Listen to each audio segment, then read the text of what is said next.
Soleh. Iya, Assalamualaikum warahmatullahi wabarakatuh. Selamat malam Mas Taufik, Mas Yusuf. Ya, ini Malam. bahasan yang sebenarnya banyak ditunggu oleh halayak ya, oleh kaum Nahdliyin dan juga sebenarnya oleh suprastruktur negara. Kenapa? Ya karena pertama acara di Hambalang kemarin telah serangkaian acara Harlah dan Kongres Muslimat. Tiba-tiba Presiden Prabowo mengumpulkan mitra koalisinya, kemudian salah satu keputusannya adalah bikin koalisi permanen. Ini luar biasa ini. Nah, itu pertama. Kemudian kedua, saya yakin karena PKB ada bagian di situ dalam koalisi permanen itu, saya yakin bahwa semua ekosistem, semua lanskap politik kaum Nahdliyin, baik di PKB maupun di Keramat Raya, di PBNU, termasuk muktamar maupun muktamar luar biasa, itu pasti semuanya itu parameternya, paragonnya adalah lanskap atau ekosistem yang akan digelar, akan digeber, akan dilaksanakan terkait dengan koalisi permanen dan ujungnya adalah pemilu 2029. Nah, kemudian yang ketiga, kemunculan tokoh siapapun, termasuk Kiai Asef Saifuddin Halim, yang tadi banyak dikupas oleh Mas Taufik, tentang tali temali, tentang silsilah, tentang duriyah, tentang garis perjuangan leluhurnya yang tadi Mas Yusuf juga menyebut satu perjuangan di Komite Hijaz dengan Kiai Wahab. Saya yakin bahwa posisi itu satu sisi kartu terah bagi Kiai Asef Saifuddin Halim, tetapi itu bukan satu-satunya tiket untuk katakanlah menjadi dalam tanda kutip putra mahkota ketua umum PBNU. Kenapa? Ya karena yang keempat bahwa siapapun calon yang mematut diri untuk duduk sebagai orang nomor satu di Keramat Raya 164 itu pasti harus masuk lanskap, masuk ekosistem perpolitikan itu, dan saya yakin itu nanti konstruksinya karena kita punya wakil Caimin ketua umum PKB dalam koalisi permanen itu, konstruksinya adalah masuk inner circle-nya Caimin. Di samping tadi Mas Taufik juga menyebut kedekatan secara khusus baik dalam tim kampanye nasional Prabowo Gibran maupun yang terakhir adalah doa pada penutupan Kongres Muslimat di Surabaya, posisi Kiai Asep yang sangat sentral. Tetapi lagi-lagi bahwa ada banyak tokoh yang mungkin kayak semacam bidak catur itu kira-kira dalam ekosistem perpolitikan nasional ke depan itu siapa yang paling tepat untuk duduk sehingga bisa seirama, bisa orkestrasinya itu indah, harmoni dengan Raden Saleh. Nah, saya yakin tokoh siapapun itu tidak bisa melinggang dengan mulus ketika katakanlah mandat untuk menata ekosistem ini di Raden Saleh I, maka kemudian ujungnya kuncinya adalah di Raden Saleh I itu. Apakah Kiai Asef Saifuddin Halim ataukah tokoh-tokoh lain, misal mungkin katakanlah tokoh PKB Abdus Salam Sohib atau Abdurrahman Kausar atau bahkan Nusron Wahid. Nanti dalam konteks konstelasi itu posisinya di mana? Saya yakin ekosistem itu tali temalinya ke sana. Nah, kalau kita flashback tentang Kiai Asef Saifuddin Halim, saya yakin seperti tulisannya Kiai Imam Jazuli yang tadi beredar dan juga uraiannya, paparannya Mas Taufik tadi. Tetapi kalau kita bicara soal ke depan, otomatis yang jadi patokan adalah ekosistemnya seperti apa, landscape-nya seperti apa. Maka kemudian bidak catur yang dipasang di sana adalah siapa? Saya yakin harmoni atau Presiden Prabowo ini kan tidak suka hiruk pikuk, tidak suka gontok-gontokan, tidak suka yang sifatnya ada friksi atau faksi-faksian. Nah, ini kan jauh-jauh hari ditata begitu rupa dan saya melihat, saya mencermati posisi Caimin sangat kuat dalam koalisi permanen itu, termasuk dalam konteks untuk menata ekosistem dalam PKB dan Keramat Raya. Mungkin itu dulu Mas Yusuf. Oke, ini menarik ini bahwa Prabowo merapatkan barisan satu koalisi di partai politik, yaitu kemarin juga semua partai-partai politik ketua parpol untuk mendeklarasikan bahwa sepakat koalisi permanen. Tetapi lagi-lagi ini simbol politik yang yang tidak bisa diremehkan juga, bahwa kekuatan ormas, kekuatan Nahdlatul Ulama itu sangat signifikan terhadap kelangsungan ekosistem permanen ini, koalisi permanen ini. Maka menurut Anda simbol-simbol politik ketika Pak Prabowo merangkul Kiai Asep dengan hangat dan sebagainya, ini Anda maknai seperti apa ini, Dr. Soleh? Iya, Presiden Prabowo ini kan kita mencermati setelah jadi presiden 100 harian ini, dia tiba-tiba menjadi diplomat ulung gitu ya. Dia apa namanya, tidak saja bermain di dalam konteks lokal, konteks nasional NU, PKB gitu kan. Di Harlah NU dia memuji-muji Ketua Rois Am, dia memuji-muji kontribusi Keramat Raya tentang kemenangannya. Kemudian di Munas di Kongres Muslimat dia begitu dekat, begitu rapat, begitu chemistry-nya sangat kuat dengan Ki Asep Salih Saifuddin Halim. Nah, ini kan sosok Prabowo yang sangat sipil ya, sivilian presiden gitu. Nah, sama ketika di Mesir ada Kongres Oki itu kursinya disenggol oleh Erdogan, ternyata Erdogan justru tamu pertama dari Eropa yang datang ke Indonesia dan disambut begitu luar biasa. Nah, dari itu semua saya melihat bahwa ada perubahan luar biasa ya dari cara memimpin dan cara public speakingnya Presiden Prabowo ini. Dia jauh lebih lembut, jauh lebih soft, jauh lebih smart. Dan saya yakin ini konteksnya sebenarnya bukan untuk mengecoh ya, atau bukan untuk memperhalus atau memisi-misi tertentu, tetapi ya dia ingin menampilkan bahwa dia memang presiden semua orang, presiden semua kekuatan, presiden semua warga bangsa itu. Termasuk ketika dengan gegap gempita dia menyebut-nyebut Presiden Jokowi di Hambalang kemarin bahwa kita ini harus mikul dur mendem jeru, jangan bicara soal kejelekan-kejelekan, tapi harus bicara kebaikan-kebaikan, prestasi-prestasi.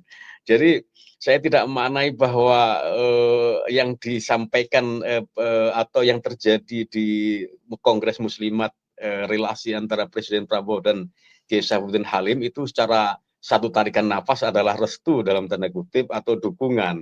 Menurut saya itu perubahan citra diri Prabowo yang memang sangat sivilian ya, yang diterima yang dengan kedekatan yang dihadirkan itu, begitu Mas Yusuf. Ya, ini menariknya Kiai Asep lah yang memimpin doa di situ gitu ya, bukan dan Hovifah kemudian Kiai Asep itu sangat dekat orang tim suksesnya Prabowo di Jawa Timur ya. Kalau dikatakan restu lah katakan, ya jadi Anda melihat bahwa ini gestur politik lah ya, gestur politik seorang pemimpin kepada Ki Abdul Halim, chemistry-nya yang luar biasa. Artinya ketika didorong Ki Asep menjadi ketua PBNU, ini menurut Anda tidak akan terjadi penolakan itu dari istana baru, dari Prabowo? Iya, boleh menyimpulkan seperti itu boleh, tetapi kita harus memahami lebih utuh bahwa Presiden Prabowo ini karakternya atau pola berpolitiknya atau personal approaching-nya itu adalah dia ingin membangun koalisi dengan personal ya, tidak kepada institusional. Artinya begini, bahwa dia punya kedekatan khusus dengan Muhaimin Iskandar, dia punya kedekatan khusus pula dengan Khofifah, sama dengan tim-timnya Khofifah termasuk Kiai Asep Saifuddin Halim. Nah, dia juga dia juga punya kedekatan tanpa jarak dengan Keramat Raya, dengan Rois Am dan semacamnya. Lagi-lagi ini saya melihat kehebatan Prabowo berdiplomasi atau menampilkan citra diri sebagai presiden milik bersama gitu. Nah, itu secara nggak langsung dia juga ingin bahwa udahlah semua harus harmoni, semua harus bersatu, bahwa kita ini harus satu tujuan, satu visi dengan tujuan nasional gitu. Bahwa kemudian nanti ada siklus 5 tahunan tentang Muktamar NU atau mungkin Muktamar luar biasa dan semacamnya, saya yakin Prabowo punya orang-orang tertentu untuk mengkondisikan ya, untuk melakukan simulasi, mitigasi dan lain-lain, termasuk kira-kira siapa yang akan didudukkan di situ dalam konteks ekosistem perpolitikan di kaum Nahdliyin ini. Yang inti kan bahwa mandat NU ini, mandat baik yang PKB maupun Keramat Raya itu utuh satu tunggal kan gitu. Nah, ini kan kemudian pasti akan banyak tokoh ya. Oke lah, sekarang Kiai Imjas mengendorse Kiai Asef Saifuddin Halim, atau mungkin nanti Muhaimin mengendorse siapa gitu, atau Kiai Asef juga didukung oleh siapa namanya Khofifah dan semacamnya. Tetapi kita masih terlalu dini untuk menyimpulkan bahwa Presiden Prabowo mendukung Kiai Asef Saifuddin Halim. Sama mungkin kayak terlalu dini juga, misal bahwa Muhaimin mungkin butuh ruang, memberikan ruang khusus pada Nusron Wahid misalnya, supaya punya tempat yang terhormat di samping sebagai menteri, dan juga nanti apa namanya untuk mewadahi agar ekosistem Nahdliyin ini tertata secara rapi, tidak gontok-gontokan. Nah, kita juga melihat bahwa apa namanya Khofifah juga sangat dibutuhkan di situ, tetapi satu sisi dia juga butuh namanya regenerasi, karena Khofifah ini udah hampir 20 tahun memimpin Muslimat, kemudian Prabowo menyetujui bahwa penggantinya, mandatorinya, suksesornya adalah anggota kabinetnya. Nah, apakah kemudian nanti misal bahwa Keramat Raya itu ada suksesor, kemudian yang dikehendaki adalah anggota kabinet Merah Putih, kita kan juga tidak tahu itu. Iya, Mas Yusuf. Ya, menurut Anda gitu kan ya, kabinet Merah Putih itu siapa nih kira-kira gitu kan ya? Ya, ya kembali lagi kepada sosok Kiai Haji Asep Saifuddin. Menurut Anda kiprah Kiai Asep itu di dunia pendidikan itu kan yang sudah terlihat karakteristiknya dan berhasil di dunia pendidikan. Kemudian juga tentang pendidikan pondok pesantren dan lain sebagainya. Itu. Nah, ini menjadi sebuah modal besar bagi Kiai Asep untuk memajukan konsentrasi PBNU atau NU ke depan. Memang fokusnya adalah ke dunia kepesantrenan dan pendidikan. Ini bagaimana menurut Anda? Iya, saya termasuk orang yang mengagumi prestasi Kiai Asep, kelompatan kemajuan Amanatul Ummah ya, yang dia itu pesantren rintisan di Siwalan Kerto, Surabaya, tiba-tiba kemudian menjadi salah satu pesantren terbesar, bukan hanya di Jawa Timur, tapi juga di Indonesia, baik dari ukuran jumlah santri, aset, alumni, maupun jaringannya. Tetapi saya juga tidak menyaksikan kapasitas Kiai Asep untuk bicara di level nasional, dalam konteks ini adalah Ketua Umum PBNU. Tetapi kan sampai detik ini kita tidak pernah mendengar atau belum mendengar bahwa Kiai Asep bicara soal problem-problem nasional misalnya. Atau Kiai Asep tampil di Jakarta, kemudian dia berbicara sebagai tokoh Jakarta, tokoh nasional, ya bicara soal keislaman, soal keindonesiaan, atau bahkan soal Islam kawasan, misal soal Islam, soal Palestina, soal sebelum-sebelumnya soal terorisme atau semacamnya. Nah, ini kan publik juga perlu verifikasi dan falsifikasi bahwa apakah ketokohan Kiai Asep itu sebanding dan sefasih ketika dia bicara soal level nasional, level Jakarta, itu sebanding selevel dengan kemajuannya atau tangan dinginnya ketika mengelola Amanatul Ummah itu.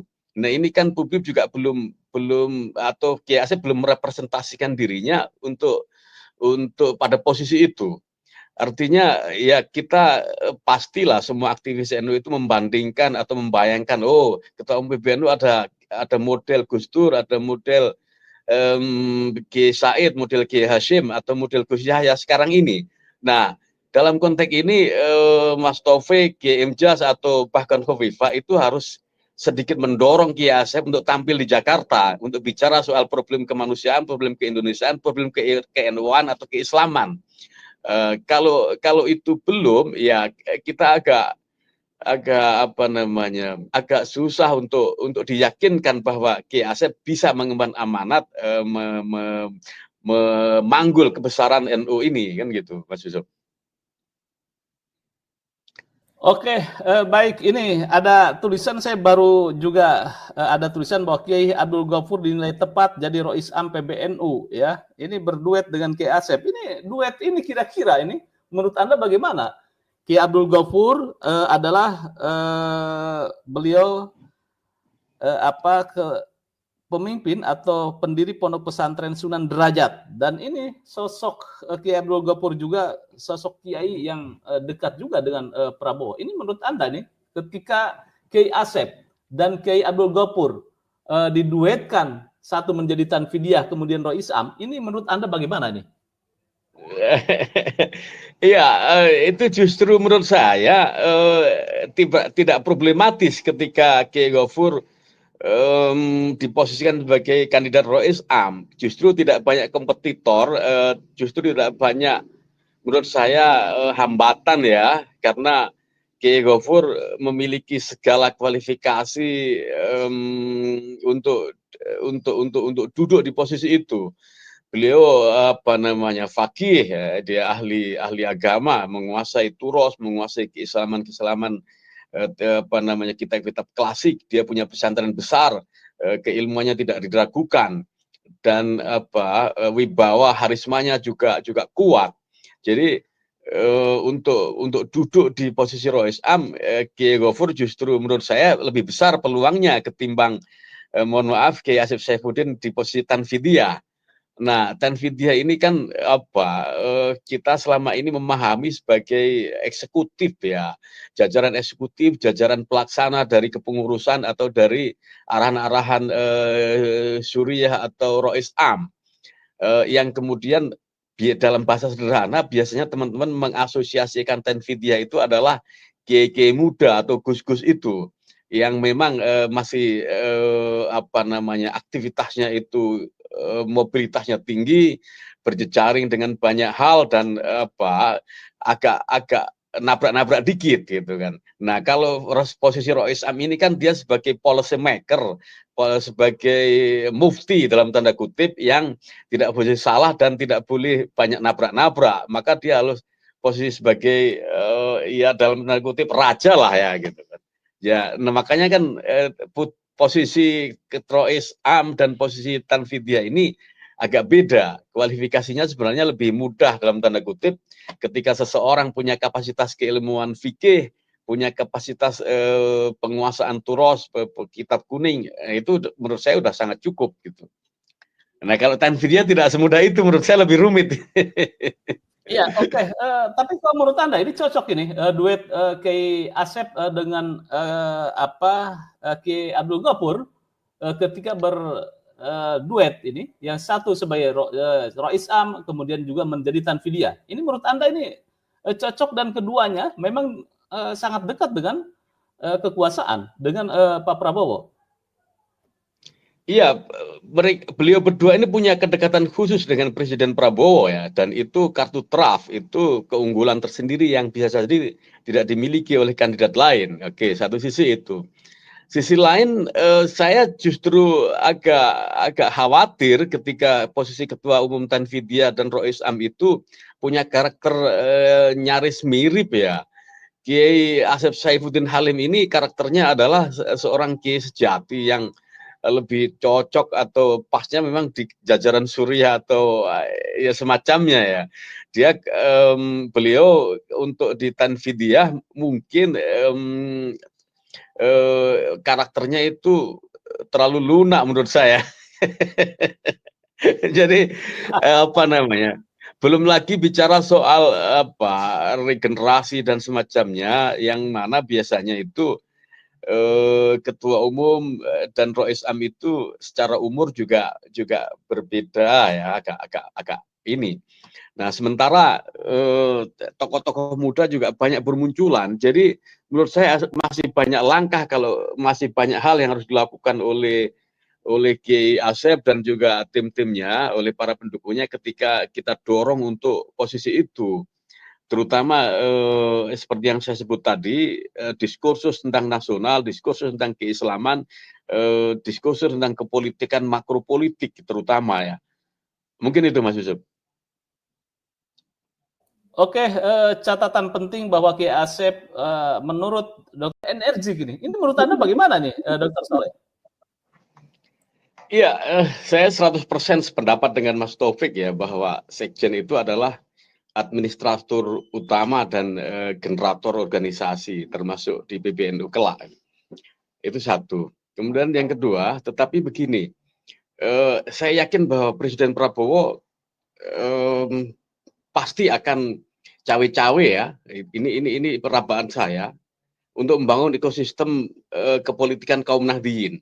Kalau saya bicara kaum Nahdliyin itu artinya Keramat Raya dan Raden Saleh.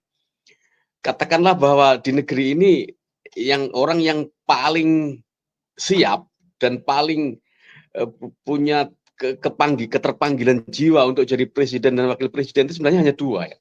Presiden Prabowo, presiden sekarang, dan Muhaimin Iskandar, ketua umum PKB. Saya hanya melihat dua orang itu yang selalu konsisten untuk bicara soal RI 1 dan RI 2. Katakanlah bahwa Prabowo memilih Caimin sebagai ketua umum PKB ini sebagai wapresnya nanti 2029. Saya yakin bahwa dalam muktamar nanti Prabowo akan menata ekosistem di PBNU. Siapa yang duduk di situ?